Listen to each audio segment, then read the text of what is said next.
नमस्कार दोस्तों, स्वागत है आपका स्टडी विद एम में। तो देखिए, आज आप सभी के लिए मैं लेके आया हूँ उत्तराखंड से संबंधित नए क्वेश्चनों की सीरीज। तो देखिए, इससे पहले भी मैंने अपने यूट्यूब चैनल पे काफ़ी सीरीज अपलोड करी हुई हैं। जिन लोगों ने नहीं देखी हैं तो प्लेलिस्ट मिल जाएगा आपको हमारे यूट्यूब चैनल पे, उत्तराखंड न्यू क्वेश्चंस करके। ठीक है, उत्तराखंड न्यू क्वेश्चंस करके प्लेलिस्ट बना हुआ है हमारे यूट्यूब चैनल पे। तो आप सभी लोग देख सकते हैं, पुरानी वीडियोस वहाँ पर अवेलेबल हो जाएंगी। उत्तराखंड से जो भी पुरानी सीरीज डाल रखी है मैंने, तो वहाँ पे अवेलेबल है प्लेलिस्ट पे। तो देखिए, आज की वीडियो स्टार्ट करने से पहले आप सभी लोगों को एक इन्फॉर्मेशन देना चाहता हूं। हमारे यूट्यूब चैनल के द्वारा फेसबुक पेज और टेलीग्राम चैनल ओपन किया जा चुका है, जिसमें आपको स्टडी मटेरियल मिल जाता है फ्री में। और उत्तराखंड से जो भी क्वेश्चंस होते हैं नए, उसमें शेयर करे जाते हैं। तो आप लोग उसको भी ज्वाइन कर सकते हैं, फ्री ऑफ कॉस्ट है। और आपको उसमें ज्वाइन करने के लिए कोई भी चार्ज नहीं देना है। आपको टेलीग्राम चैनल पे अगर आप ज्वाइन करना चाहते हैं तो इस वीडियो के डिस्क्रिप्शन बॉक्स में लिंक मिल जाएगा।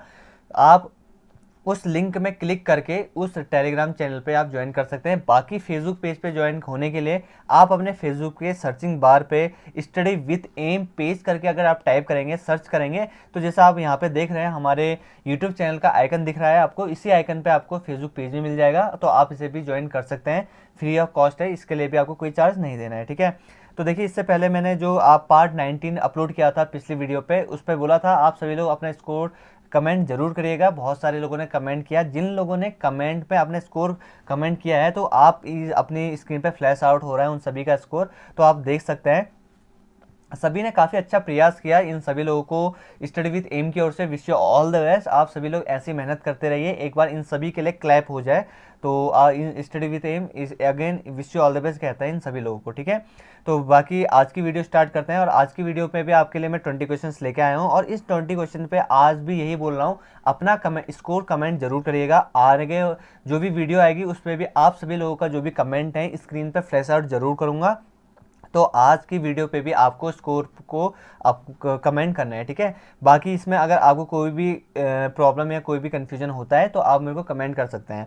देखिए, आज की वीडियो को स्टार्ट करते हैं। और पहला क्वेश्चन है आपका यहाँ पे, सैलेस नहीं है, ये है सैलेस। ठीक है ना, सैलेस मटियानी का पहला उपन्यास बताना आपको। ठीक है, सैलेस मटियानी जी काफ़ी प्रसिद्ध व्यक्ति हैं, तो इनका उपन्यास बताना आपको, पहला उपन्यास कौन सा है करके। देखिए, सबसे पहला ऑप्शन है आपका कबूतर खाना, दूसरा आपका बोरीवली से बोरी बंदर तक, तीसरा आपका हौलदार, और चौथा आपका चिट्टरी सैन। ठीक है, तो देखिए, इसका जो सही आंसर है वो है आपका बोरीवली से बोरी बंदर तक। ये सैलेस मटियानी जी का पहला उपन्यास था। तो जान लेते हैं सैलेस मटियानी जी के बारे में कुछ इंपॉर्टेंट चीज़ें।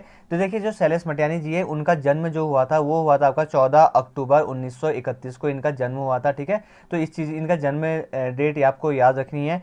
कभी कभार पूछ लेता है आपका यूके ट्रिपल। इनका जो जन्म हुआ था, देखिए, ये हुआ था आपका अल्मोड़ा डिस्ट्रिक्ट। बहुत सारे बार देखा गया है कि यूके ट्रिपल एस में पूछा जाता है कि ये जो व्यक्ति हैं कौन से जिले से संबंधित हैं। देखिए, जो सैलेस मटियानी जी हैं, उनका जो जन्म का संबंध है वो है आपका अल्मोड़ा के बाड़ेसिना यहाँ पे पड़ता है। तो बाड़ेसिना से इनका संबंध है। ठीक है, उसके बाद देखिए, इन्होंने अपने जो कार्यकाल है उसमें बहुत सारी पत्रिकाएं, लेखन का तो काम किया ही किया है, और बहुत सारी पत्रिका के भी संपादन किया इन्होंने, जिसमें से आपकी जो पहली पत्रिका है वो है आपकी विकल्प पत्रिका, और दूसरा आपका जो है वो है आपका जनपक्ष पत्रिका, इनके द्वारा निकाली गई थी, संपादित किया गया था इनके द्वारा। तो इनको भी आप याद रख सकते हैं।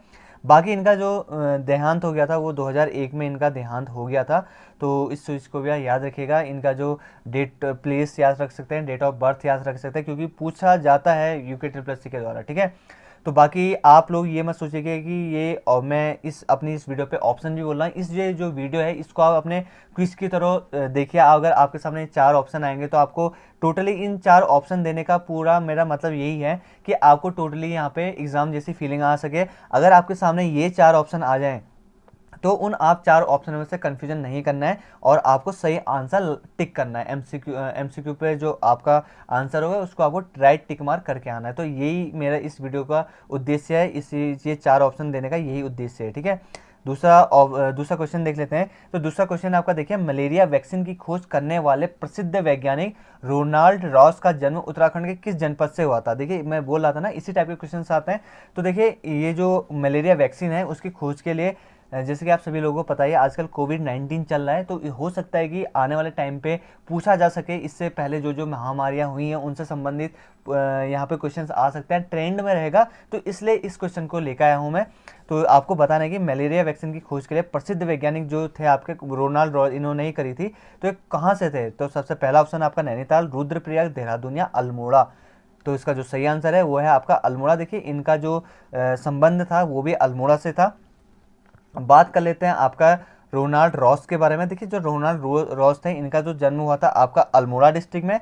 बाकी इनको देखिए कब हुआ था मैं आपको बता दें, 1857 में, ठीक है ना, 1857 में अल्मोड़ा में हुआ था इनका जन्म।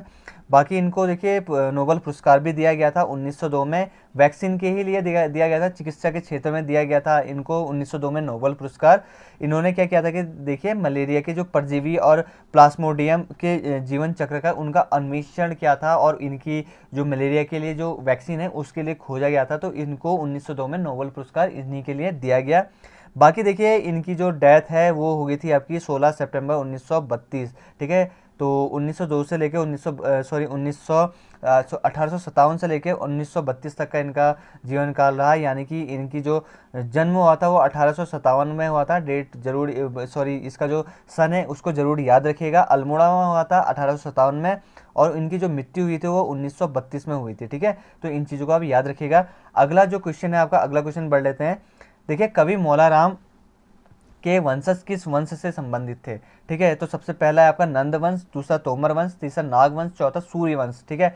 तो देखिए इसका जो सही आंसर है वो है आपका तोमर वंश। मौलाराम जी के बारे में काफ़ी बार पूछा जाता है और बहुत डीप क्वेश्चन पूछता है यूके ट्रिपल एससी। तो देखिए तोमर वंश के से संबंधित थे आपके मौलाराम के जो वंशज थे।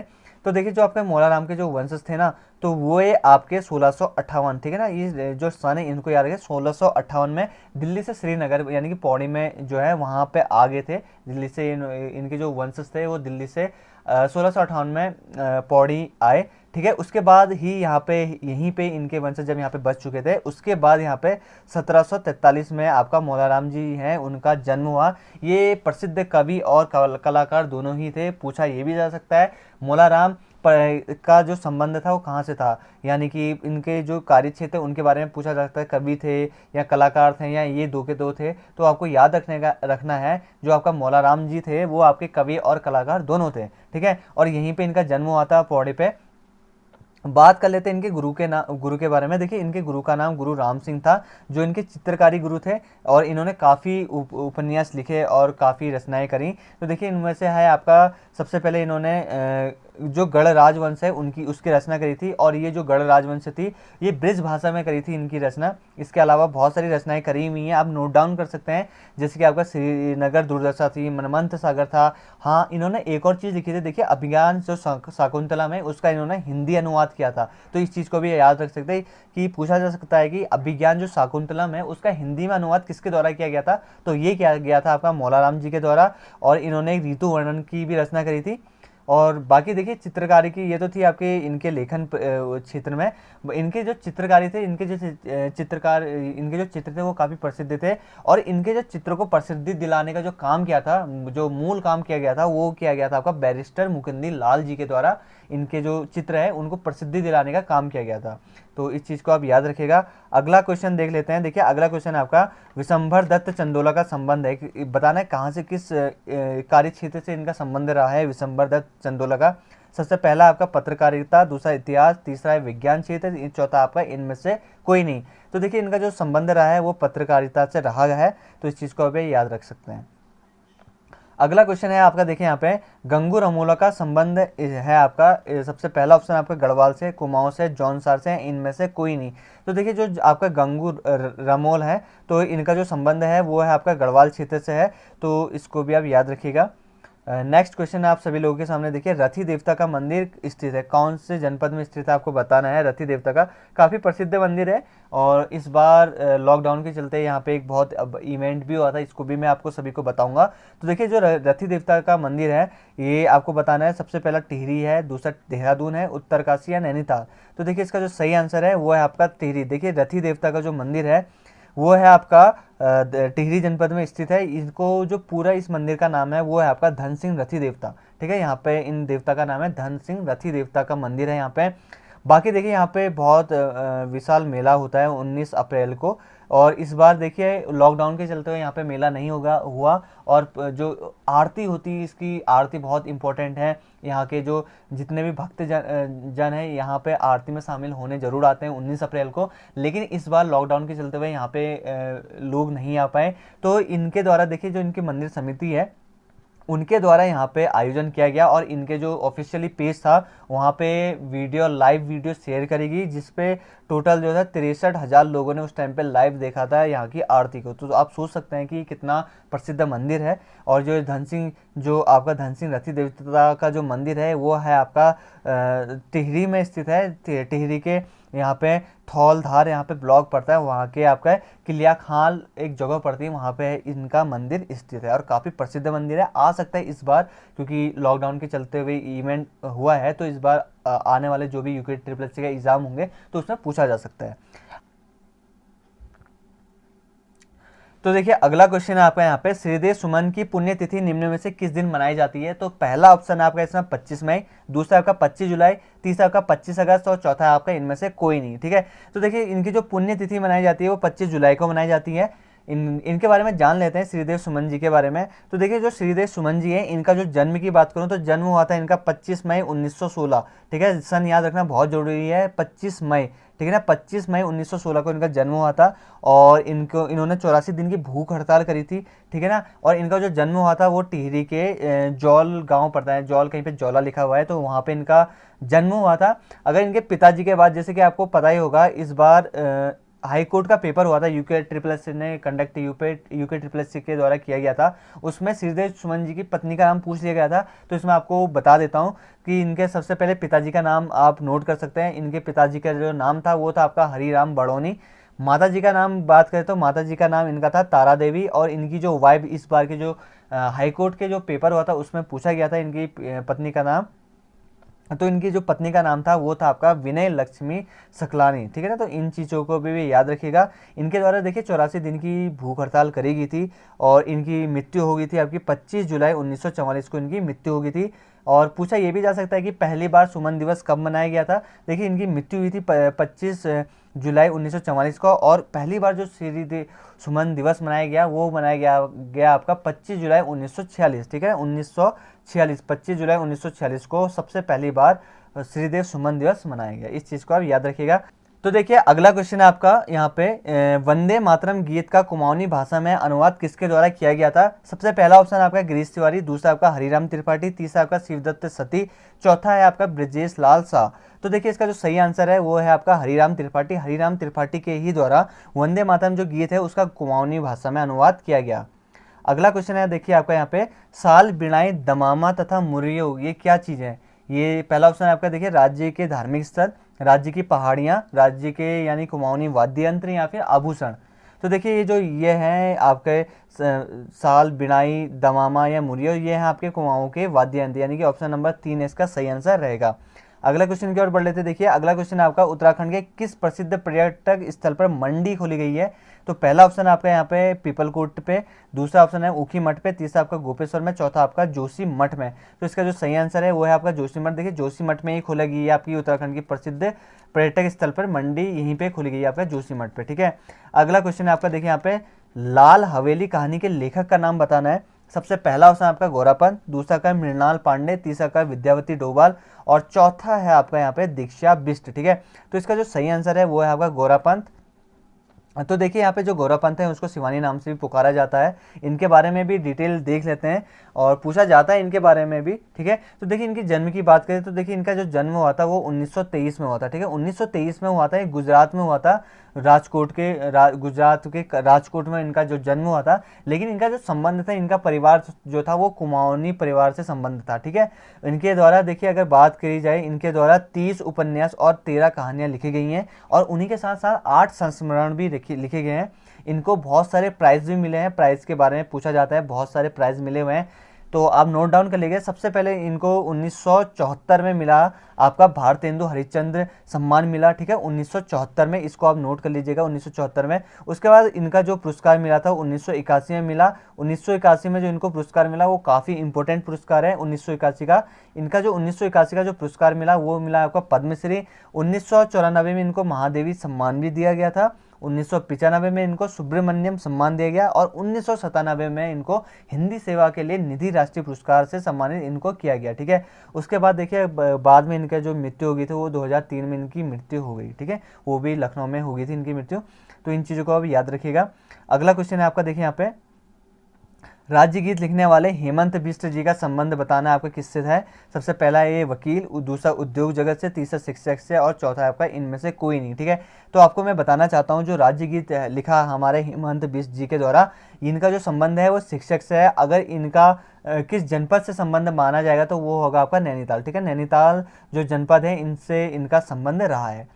अगला क्वेश्चन की ओर बढ़ते देखिए। अगला क्वेश्चन है आपका रतुआ फरत्याल किस प्रकार की लोक गाथा है, ठीक है। तो सबसे पहला ऑप्शन आपका परंपरागत गाथा, दूसरा पौराणिक गाथा, तीसरा आपका धार्मिक गाथा या चौथा आपका वीर गाथा, ठीक है। तो इसका जो सही आंसर रहेगा देखिए वीर गाथा से संबंधित है आपका रतुआ फरत्याल।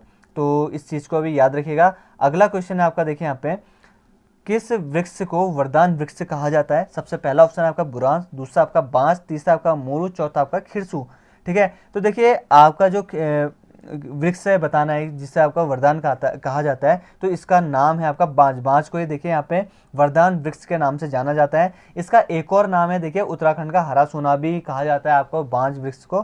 तो इंपॉर्टेंट है एग्जाम की दृष्टि से, इसको आप नोट डाउन जरूर कर लीजिएगा। अगला क्वेश्चन आपका देखिए यहाँ पे इस्लाम धर्म की पहली मस्जिद बताना है कहाँ पे बनी थी। सबसे पहला ऑप्शन है आपका अल्मोड़ा, दूसरा चमोली, तीसरा रुड़की, चौथा हरिद्वार, ठीक है।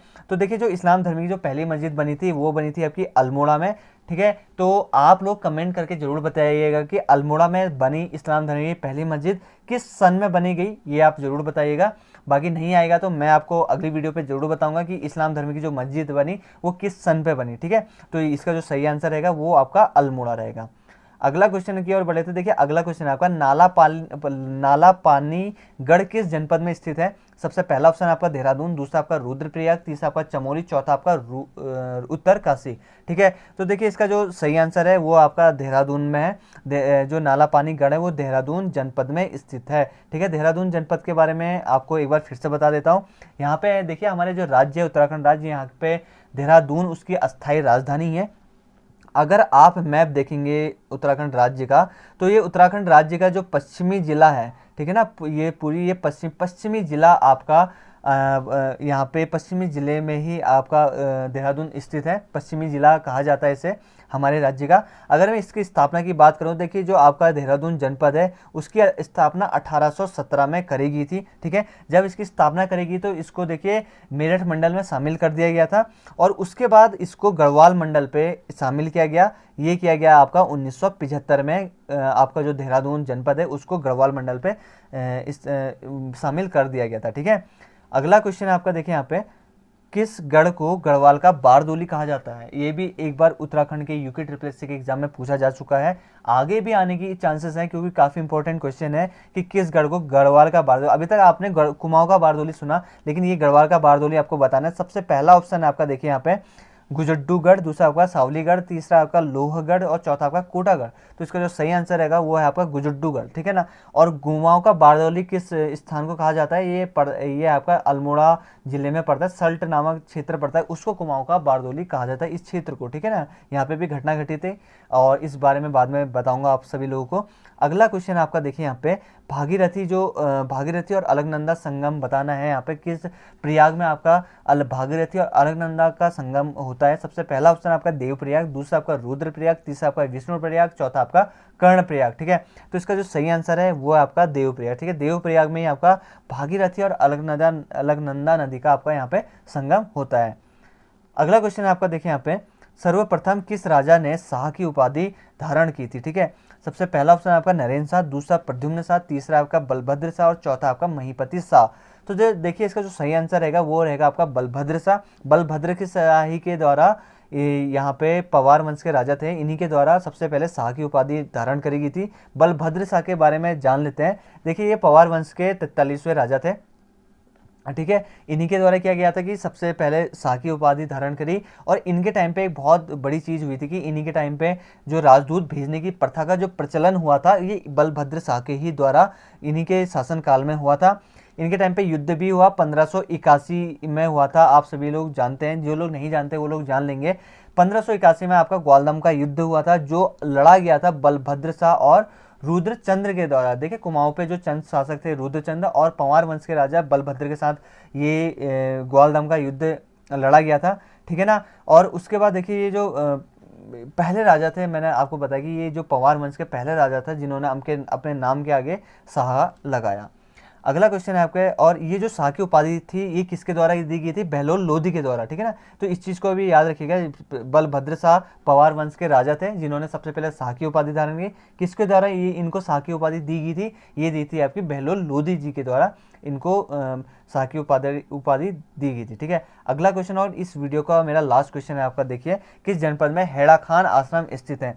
सबसे पहला ऑप्शन है आपका नैनीताल, दूसरा आपका अल्मोड़ा, तीसरा चंपावत, चौथा आपका पिथौरागढ़। तो देखिए इसका जो सही आंसर है वो नैनीताल जनपद में ही हेड़ा खान आश्रम है, ठीक है। यहाँ पे कंफ्यूजन करने वाली चीज़ें हो सकती है। देखिए एक हेड़ा खान मंदिर है और एक हेड़ा खान आश्रम है। देखिए हेड़ा खान मंदिर है वो आपका रानीखेत में है, चिन्यानौला के आसपास है, ठीक है।